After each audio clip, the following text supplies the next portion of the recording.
Do you want your business to grow faster? Are you open to new and out-of-the-box ways to drive revenues and increase value? How do you imagine the most successful entrepreneurs and business leaders double, triple, or expand their businesses tenfold or more? The answer is Deals. This is a weekly podcast featuring conversations with business owners, executives, and leaders as we reveal behind-the-scenes details that give you, our listeners, the confidence to pursue your own deal-driven growth. On this show, we discuss a huge variety of deals, everything from large, complex mergers and acquisitions, capital raising, joint ventures, strategic alliances, real estate, affiliate and sponsorship deals, franchising, and more. My name is Corey Kupfer, and I've been supporting deal-driven growth for businesses for over 35 years as a successful entrepreneur, professional negotiator, and attorney. My goal is to help you strategize, plan for, find, and complete deals that will help your company grow faster. Welcome to the DealQuest Podcast. Let's get started. Mark Sims is a senior executive and board member with over 25 years' experience driving transformation and growth for Fortune 1000 and private equity portfolio companies. As a results-oriented leader, Mark has a proven track record in leading change, defining and driving strategy, leading M&A transactions through the deal lifecycle, and leveraging technology to improve efficiency and drive growth. Mark serves as managing principal at Consult MSG, a leading technology solutions practice. Mark, welcome to the DealQuest Podcast. Corey, thank you for having me. So listen, I'm excited to have you on. Obviously having that background and working with PE and talking about the tech element, the integration element, there's so much we can talk about. But before we go to any of that, I want to take you back to when you were a little kid growing up, maybe 8, 10, 12 years old. Because I'm guessing, doing what you're doing now, accepting all that experience with the Fortune 1000 and PE probably wasn't on your radar back then. But, what did you want to be when you were 8, 10, 12 years old? Yeah, it was interesting. I don't know exactly. Yeah, 8 versus 12 versus 14, right? It evolves. But I always wanted to be an architect. That's Okay. not a Seinfeld quote. That was actually one of the things that I wanted. Had, eventually kind of got into engineering, thought about architecture, really was, to be honest, was probably daunted by the amount of schooling you have to get, right? Like now it's you need the master's degree, but fundamentally I like building things and designing things. So in my consulting career and my business career, I've had plenty of opportunities to design either, technology systems or processes or things of that nature. Well, certainly the architect Seinfeld reference is the most relevant because being a latex salesman or a marine biologist probably wouldn't have been as applicable, right? Yeah, exactly. My brother's an architect, and I'll tell you, he went through all that schooling and testing and whatever, and it was the right path for him. And but yeah, no, I totally get it. One other question looking back, what was your first deal of any type? Could have been, maybe something early in your career, or even younger, whatever you consider a deal. Probably the first deal I was part of is I was working for a company called AT&T Estelle. We were a small division of AT&T headquartered out of the UK. And I was early in my career. We sold simulation software. So for like factory simulations and, if I speed up this line, if I add this machine, et cetera. And we were sold to a private equity firm out of the UK. So kind of saw a lot of the things from the inside of being a naive, kind of 24-year-old and saw how kind of decisions were made and, how things changed where we had a lot of autonomy under AT&T. There was a much heavier hand with the new owners, partly because they were, we were kind of the platform investment for them, and then they wanted to build off it. So they obviously took a much greater interest. And then you saw, again, the management changed very quickly. The headquarters was originally in Cleveland, which was where I was. They did a search, and lo and behold, they ended up moving to Houston, where the new CEO lived, right? It's amazing how that usually works out. That was kind of the first deal I was part of. Right. On how the objective best place is where the CEO happened to live, right? Exactly. So yeah, that was the first deal I was part of. I love it. Well, listen, it's interesting. You mentioned that PE transition time. This releases would probably be a couple of months before the people are hearing this, but I was on a panel at the RA Edge conference, and PE come in heavily into the wealth management space, and we do a lot of M&A in that space. And, the panel was really on like alternatives to PE investment, right? Because whenever there's a trend, there's always a backlash, right? Because, there's people like, Sure. PE is the answer and all these PE-backed aggregators. And then there's this backlash. Oh, no, but, we never want to do PE. And one of the things that, that I said on that panel was, as people have this view, PE is evil. No, PE is, the only way you'll accelerate growth. And my point was PE is what it is, right? Like yes, are there bad people in every profession, whether it's, legal, tech, lawyer, whatever? Sure. But for the most part, when people get upset with PE, it's just because there's a disconnect between their expectations and the model. If you understand what the model is and what PE does and the fact that accelerated growth, right, and the things that Yeah. have to happen with accelerated growth is the PE game, then I'm not saying there aren't better and worse ones, but the point is, like, you have to understand what it is. It is what it is. There are benefits and detriments to that to various companies, but if you understand what it is, at least you'll have a clearer expectation of what's going to happen if you're at a firm or you sell your firm to a, or take a PE investor. Yeah, no, 100%. And the thing I've found, and, again, a little bit of my, you gave my bio, but, I really spent probably 80% of my career thus far working with publicly traded companies, right? So when I was in consulting, we were working with big Fortune 500 companies. Then I was at Scotts Miracle-Gro for about 15 years, and then really just kind of got into the PE space about 3 years ago and advising for PE clients. And I've actually been surprised how deferential the PE owners and the firms are to the management team, right? So it's been, because again, I came in with probably some of the same misconceptions that other people had, and I've actually found a lot the opposite. There's a lot of deference to letting things play out. How is the business running? Obviously, just like any business, publicly traded or otherwise, either, on the publicly traded side, Wall Street analysts are going to tell you you're doing the right or wrong thing, the board members, the management team, et cetera. And so everybody has a boss. And, to your point, like if you're not aligned with, kind of where the boss wants you to be going, you're potentially going to have problems. Yeah, and it's interesting. You're right. It's there's different pressures and different models, and listen. I think part of it is the ones you hear about is the PE owned firm where the founder got kicked out, or but there's only a subset. Like the ones that are working well. It's like any other news. Things that are going well don't hit the publications, right? That's So right. I think there is this disproportionate thing, and then frankly, when you study a lot of these scenarios where the founder got quote unquote kicked out. Yeah, I mean, maybe sometimes it's a bad move or whatever. And there's examples where the founders have bought the company back. But a lot of times, I mean, the bottom line is, listen, if you bring in an investor of any type, and certainly a PE investor, you got to achieve the results, right? And you got to hit the goals, and you got to, hit the plan. And my experience is similar in that if you're doing what you said you're going to do and you're achieving the goals that everybody's aligned on, you know what? They're going to leave you alone and let you do it. I mean, in fact, the biggest thing they invest in is management, right? Especially, at the PE level. That's what they care about, is great management. But, at the same time, they are going to have mechanisms and ability, especially as you go up the PE ladder and more of the companies, to, if things aren't performing in the way that they expect it to, have certain rights to take certain actions. And obviously founders or management may not be happy about that if that's what happens. Yeah, no, that's 100% right. And the interesting thing too is I've seen this play out a few times is, both when we were on the buy side, when I was in corporate doing corporate M&A, we used to talk to, especially when we were buying companies that were founder led, very small. Scotts Miracle-Gro is a $4 billion company, a lot of people, a lot of bureaucracy versus a small company. And we used to tell people, like, you're not going to want to work here, right? Like they might think they are. Yeah. And I see that in the PE space as well, where, the founder gets a giant check. They say they want to stay and work in the business, but now they have a boss, right? Previously, for 30 years, they called the shots. They ran their roofing company, their plumbing company, whatever it might have been.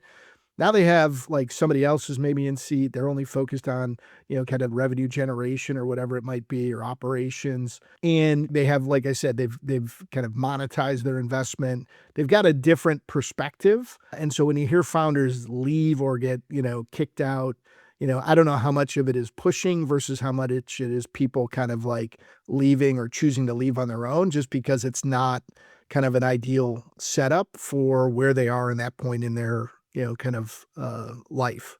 Yeah, it's literally just the other day I had a conversation with with a client. I think for them, that we're doing a PE investment deal for them, representing the company side. And there's a lot of great reasons for them to do it. And I think it's going to work out well for them. But, but I said to them, listen, I said, just, you really want to think about and accept the fact that you no longer are the king or queen, right? Like, that is going to change. It doesn't mean on a day-to-day basis they're going to bother you, whatever. But like, big decisions, you're gonna need their approval, and, there are gonna be expectations and metrics to be hit, and it's just like, there's actually an acquisition that they already have in their mind post PE investment, and, you're gonna have to get PE approval to do that, and, all that kind of stuff. So, and, they were well aware and fine with that in that case. But yeah, but you're right. I mean, like you said, there's always a boss, right? Even like public companies, well, yeah, whether it's the analysts, whether it's whether it's the the quarterly stock price drop, Yeah. the implications of that, it's there's always something you got to deal with, especially if you're a growth company. So No, that's absolutely right. It's absolutely right. And one of the things, the lens, you could look at it a lens of I have a boss. The other lens is a lot of times I talk to founders and they feel isolated, right? Because they've built this business, they didn't have a sounding board. You can actually, once you get a board, if you embrace it, you've got a lot of smart, all these PE firms staff these boards with really smart people, lots of different disciplines that are brought to bear. So it can be a sounding board where before you felt like you were alone in making all these decisions, you now have a committee that you can go to and talk to, as well as, a lot of these PE firms have resources that you can tap into with different expertise, whether it's in HR, IT, financial, whatever it might be. So all that is, kind of the advantage of having, kind of being part of something bigger, within a portfolio of a PE firm. yeah, and the people they bring aboard have been there, done that, right? Whereas you may be your first time, unless you're a serial founder, right? And it may be your first time scaling a business anywhere near or hitting the roadblocks or figuring out how you get, not just from A to B, but from A to T or or Z, right? And to have and bringing in that experienced management Yeah, absolutely. can be a huge benefit. So let's talk a little bit, more specifically about the kind of stuff. I mean, obviously, listen, your background, you've done the corporate M&A, you've done the public company stuff, you've done the P. Some of the areas that I know you focus in are in the IT technology solution side, which can be looked at from the due diligence phase or the post-deal integration phase, whether that's any kind of acquisition, whether it's PE or just, M&A with a strategic buyer, whatever it is. There's the financial, due diligence side, with the, Q&A type stuff. And then there's an HR element, right? So talk to us a little bit. Let's thought about in terms of, this integration conversation, because listen, as a lawyer, right, we close the deal, we sign the documents, we help Right. people get there. We recommend the kind of due diligence they should be doing. Well, obviously we do the legal due diligence, the finance people, accountants do the financial due diligence. We let them, we tell them you got to do the cultural due diligence, obviously the tech due diligence. But we're not like, once the deal is signed, we move on and hopefully, Yeah, it works that's right. out and these guys are doing the next deal, whether it's on the buy side or whatever it is, right? But there's a whole body of work that has to happen afterwards. And, and the percentage of deals that fall apart, not because the economics were bad or the finance was bad or the negotiations was bad, they closed fine, whatever. But in that integration phase, what are the mistakes and what are the best practices that people use, post and then how does it tie? Yeah, Because to me, it always ties into due diligence, right? Because if, that's right. That's right. so talk about that. Yeah, and maybe a couple things. One, just kind of to start. Like I was talking to a friend who works at a business, and they're thinking about kind of exiting or sorry, scratch that. Talking to a friend, they were going to they were part of a deal, right? And they again they were being acquired, but they were like, oh, this is so much work, right? Like they were on the sell side doing all this due diligence, Yeah. and they were like ready to like exhale when close happened. Yeah. And it's like, no, that's when the real work starts, right? Like now you bought it, or they bought it, and now they want to integrate it with their business. And that's really where a lot of the heavy lift is going to happen. So specifically on integration, a lot of these are going to sound really basic, but a couple things. One is really you need to start looking and thinking about integration, and not just technology integration, Salesforce integration, back office integration, things of that nature. really during the due diligence phase, right? Like you need to, hopefully it's part of, or I presume it's part of the acquisition model, that there's some kind of, revenue and or cost synergies that are baked in. And so you want to get after that. So by thinking about it during the diligence phase, it gives you the opportunity that you can hit the ground running, right? Now, a lot of times people are afraid, like, first do no harm, and we don't want to like upset anything. But really, in my mind, that's kind of time that's wasted, right? Especially in the PE space, they're owners for kind of a limited time. They've got their investment horizons, and so really thinking about what is the overall integration strategy? What are we going to integrate? What are we not going to integrate? Whether it's channels, whether it's operations, facilities, et cetera, systems, thinking through that, what's that high level strategy? And then even, ideally starting to get into some of the integration planning during that diligence phase, right? And then when you actually close, hopefully you now have a plan and you need to start executing it, right? And there's a couple things there. One is you want to communicate well, right? So whatever the intentions are in terms of how you want to bring the sales forces together, and they now have a broader portfolio of goods, and it's going to be good for everyone. Whatever the messaging is, being able to communicate that confidently, and not kind of wavering or saying we're going to think about, et cetera. I think there's a lot of strength in that. And again, I think it allows you to execute well. Sometimes, these situations from an integration perspective require people to exit the firm, right? Because you have duplicate functions. And the key there is, again, be upfront with everybody. Think through, who you might need to stay to help in transition, treat people fairly as it relates to, kind of stay packages and things like that. And what I've found is people respect that. They understand, may not love it, but as long as they're treated fairly, everybody is supportive of it. And I think also, and you sort of alluded to this generally, but what I've seen the firms that do it most successfully is like they have a plan and they're decisive and they execute on it early, because then the people who have to go, right? And it's done. And the people who have to stay are given stay bonuses or are clear at least, on their role and that they're going to be there. It's times when there's uncertainty, right? Yeah. Or you're slow to do that, because then what happens is you don't get to choose necessarily who leaves, right? Like people are not sure, okay, what's my role here going to be? Maybe I better look at my options, right? And you may lose people that you want to keep.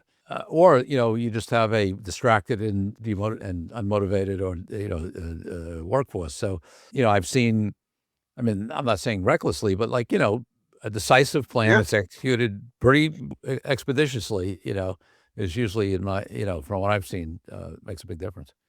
And I think, you hit on something, or you triggered a thought on something that, one of my other partners who leads our human capital practice would talk about, is thinking about the culture integration, right? So what is the culture of the firm? Sometimes, you're bringing together two firms that, maybe one was very open and, had a founder or leaders that were very open with the plans, et cetera. And they acquired a company that was more a founder that one person made all the decisions, right? So there wasn't a lot of empowerment. So if the the empowered organization is buying the one that everything ran through a single individual, like when you start thinking about how are you going to blend those cultures and what are the values that you want all the employees to have, I think that's kind of another big thing. And to your point, if you wait, right, and it's just like, for 6 months you do nothing and everyone's just kind of running on their own, again, you're missing the opportunity to whatever culture you want to build, whether it's an us versus them and you want to get rid of that, right? That a lot of times I see stick around because you're not doing the work to start integrating the businesses, both operationally, financially, systems wise, and then also culturally. Yeah. Yeah. Obviously, without any names or whatever, do you have any stories, whether one that went bad or is something that was particularly good or interesting that is on the integration side? I would say on the integration side, a lot of what we see is, and this is sometimes when we're doing due diligence for a business and, the existing business, right? So the acquiring business, they've got 5 deals that they haven't digested yet either, right? So you're now trying to, say from an IT due diligence perspective, which is my area, you're trying to advise and provide kind of a roadmap of what they should do with this, 6 business. And it's really challenging to, kind of say that you need to integrate it, because it's like, integrated with what, right? There's no central office, because they really haven't done that. And we see that quite often, where there's, sometimes, 10, 11 businesses, very small, but they've all been acquired. And a lot of times, they become very unwieldy to try to manage. And so a lot of times we'll try to put in some, some analytics, integration, kind of consolidation solutions in there. But it's eventually, it's going to collapse under its own weight as you add the 8th and the 9th acquisition. And the problem only gets bigger, more complex, and usually that means more expensive. Let's take a break from the show for a minute so I can tell you about an incredible resource my team and I have put together for you. Secrets of Deal-Driven Growth, Creative Ways to Grow Your Business Even in Challenging Times, is a powerful ebook that helps you take DealQuest podcast episodes and apply them to your own life and business. This is the ideal tool for anyone looking for creative ways to grow as deal makers, and you can get yours now. It's as easy as heading to coreykupfer.com/workbook and downloading your copy. While you're there, you can also consider joining our dynamic deal-driven community of founders, experts, small business owners, and entrepreneurs. Now back to the show. Yeah, it's funny. It reminds me of one client that I mean, not the only one, but this particular client would call me up every 6 months or so or year and say, "All right, Corey, I got the cart in front of the horse again. I need you to help me get the horse back in front of the cart," right? And I was, and that was on the legal side, but it was true on the, and then we did 5 or 6 deals for them within I think it was less than 2 years, honestly. And then, I spoke to him, and 6 months later, I hadn't heard from him, and he's like, "Yeah, we're taking a pause. We have like 15 areas where the cart's still in front of the horse, and we got, we can't do another deal until we get that, across the board." So they actually, they went out pretty gangbusters for a couple of years, and then realized, whoa, we gotta, before we add anything else to this thing, we got to get this thing together. So in a lot they of slowed their times pace of acquisitions after that. we had that situation at Scotts, right? Like the ability to buy things far outpaced our ability to integrate them from a systems perspective. Yes. And so we had a backlog, and we actually stood up something we called the integration factory, where we had a dedicated team, and their whole purpose was to just integrate these, again, smaller businesses into kind of snap them into the mothership.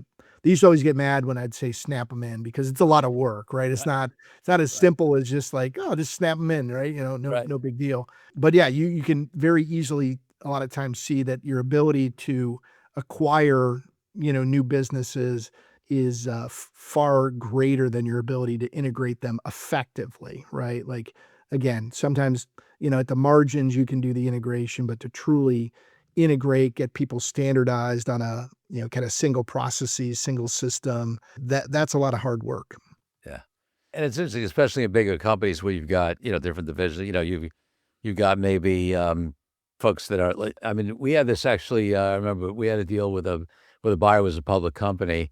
And of course, the public company is a bunch of information you can get on them, right? So we had listened to their prior investor calls, and we knew that to hit the numbers they needed to hit that year, they had to buy our client. Sure.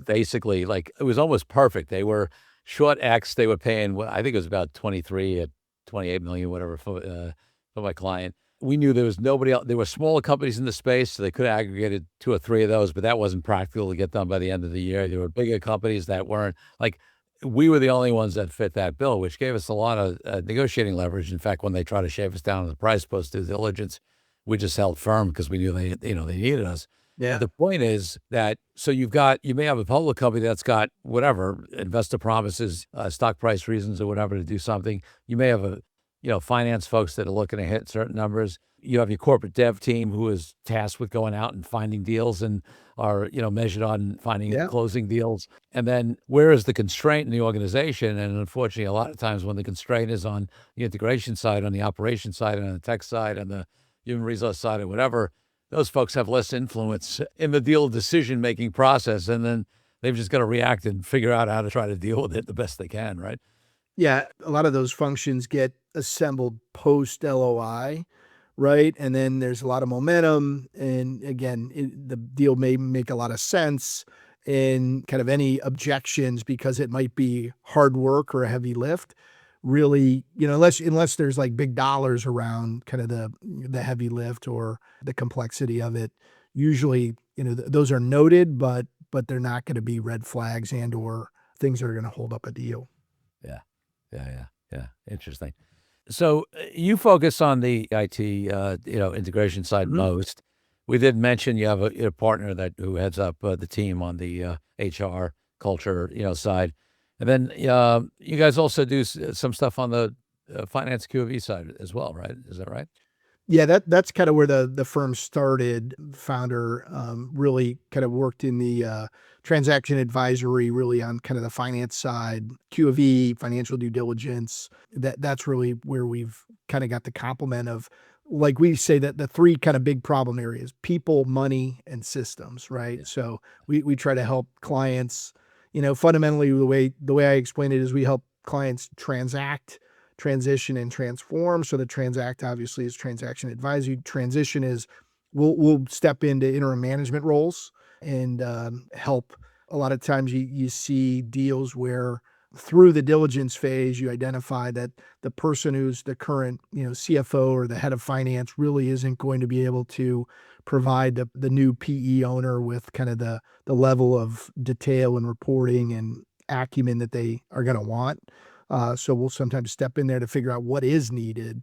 And then the transform piece is, again, a lot of the integration systems, whether you're standing up new capabilities and or you're trying to integrate capabilities. That's where we spend a lot of time, is building or transforming the business to whatever the PE firm wanted it to be.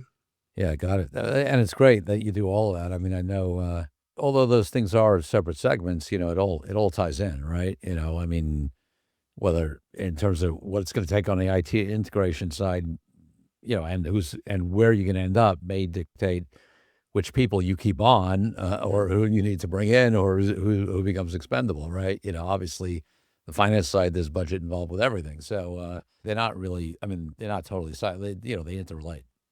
Well, and a lot of times, again, the reason we think it makes sense is, if you're in up front, you're really learning a lot about the business through the due diligence process. And, as all of it, we'll lay out, here's recommendations, here's kind of a roadmap of what you should do once you close. And sometimes, we're the right people to help them execute that roadmap if there's kind of transformational projects that they want to take on. Actually have a client, we kind of were talking to them a year ago doing due diligence, post close, really kind of nothing happened. And then we recently got re-engaged because they're looking to finally execute on kind of a new ERP implementation. Yeah, and it's interesting, and even this relationship, between PE and then potential public offering, obviously different businesses have different tracks, but it's but in an industry where PEs come in, it's not unusual to sort of right, go up the sponsor the PE ladder, and then at some point, maybe like we're seeing in the wealth management space as an example, we're starting seeing family office, sovereign wealth funds, Yeah. some of that because the IPO market really hasn't effectively developed in that space yet. But it has to for the at some point you run out of PE sponsors and and again those who can get to sovereign wealth, okay, that's even bigger funds and more patient capital, but still there is this need. And then so one of the things I was actually just quoted a wealth management article where they were talking about somebody in the wealth management space But, and it's moving in that direction. And I said, listen, you understand something, like the model PE is always going to try to move people into a more repeatable, scalable, integrated model, whether that's brand, whether that's tech stack, whether that's operations, et cetera, because when you get to the public markets, you want to be able to rinse and repeat. Like that's the, that's the goal, right? Because that's what's ultimately scalable. If you've got, whether it's systems, whether it's different cultures, whether it's, in the investment management space, different investment philosophies, whether it's, not an integrated brand, like all of these things that are like, I'm not saying you have to have 100% of them to go public, but the push is going to be towards more integration, systemization, and, scalability and repeatability. Yeah, I mean, I think that's a huge thing. Like you said, in the public markets, what's the thing that we see get hammered, at earnings releases is unpredictability and variability, right? Like if you can't deliver kind of quarter after quarter, kind of in a predictable way, you're going to get hammered. The other thing that is a huge lift in kind of a mindset change is the level of controls that are needed, financial controls, system controls, so that, again, you have to pass, kind of audits to know that, the public knows that, they can trust your numbers, right? So it's kind of another reason that, like, if you've got a bunch of disparate systems,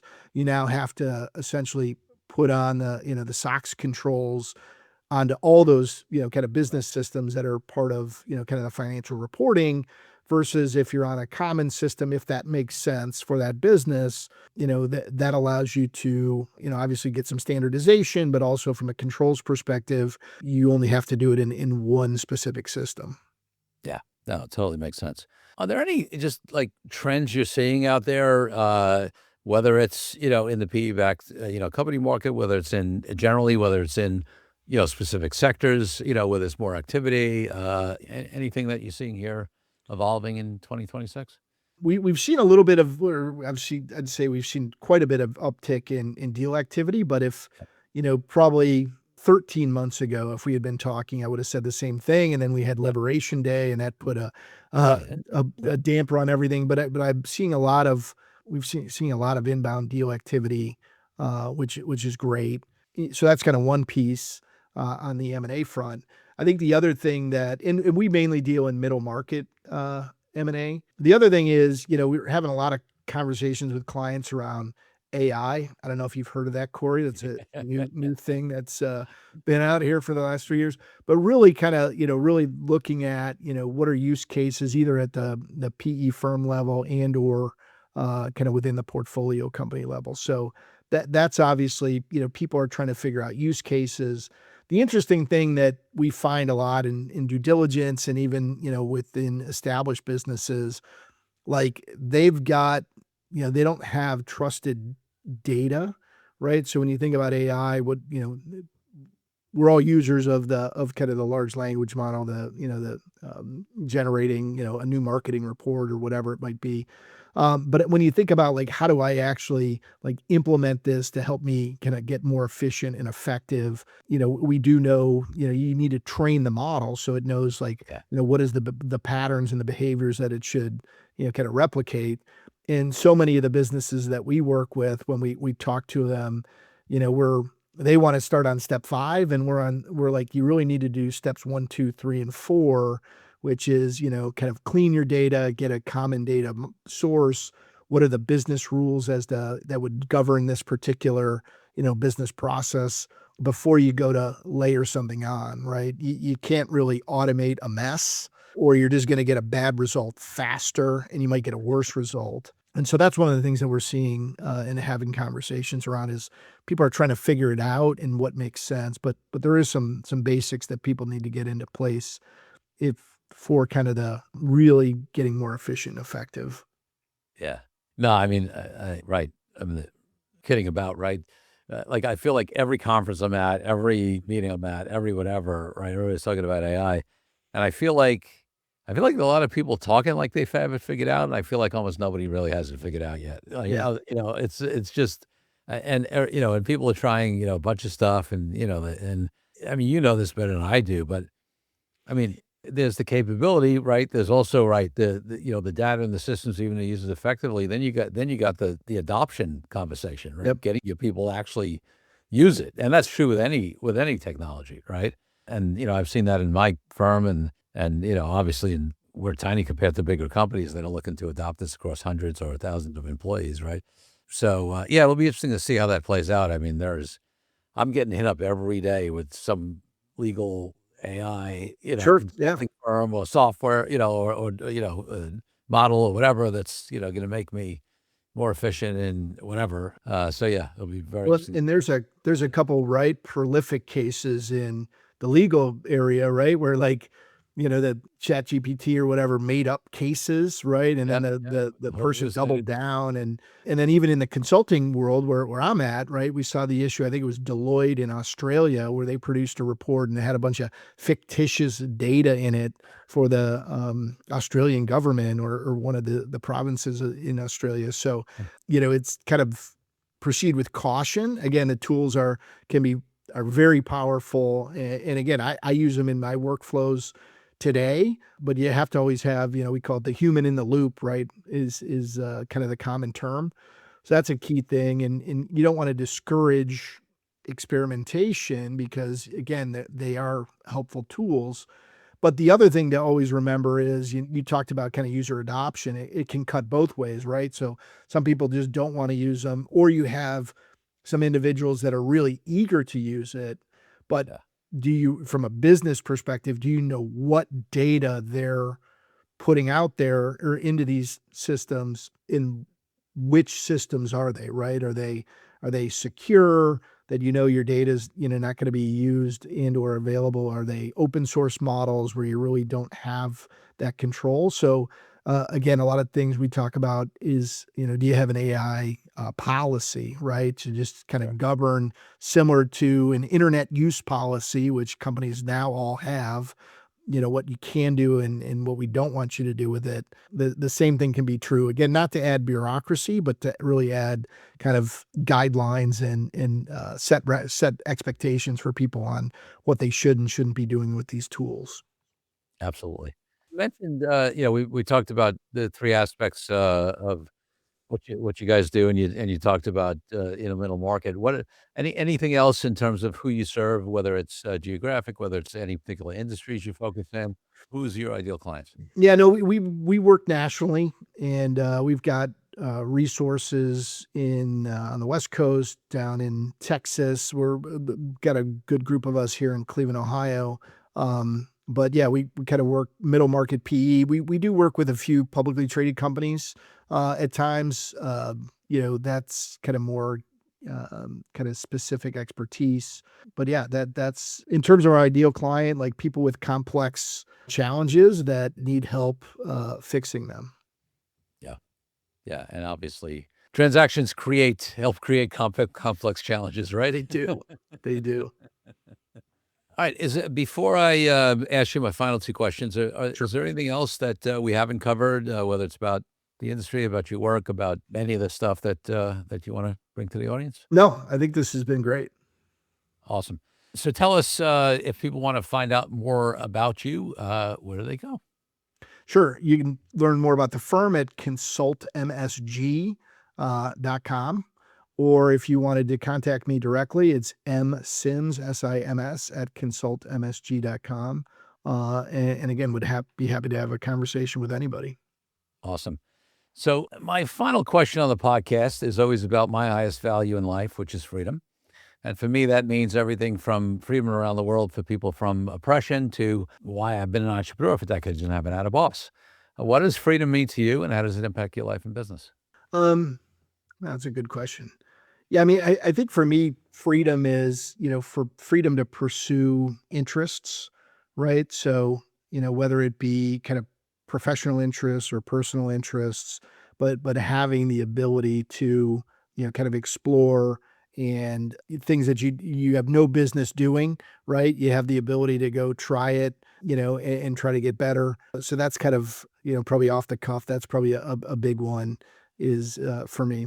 I love that. It's interesting to me. It just the way you phrase that gave me a thought, and it's like I guess one of the gifts that I think of in life is that there are so many things that I've been blessed to have the opportunity to explore that when I was younger, coming from a low middle class background, or even at other points where I just never even conceived would be something that I have an opportunity to do, whether it's certain types of travel or experiences or the size of deals we do or anything like that.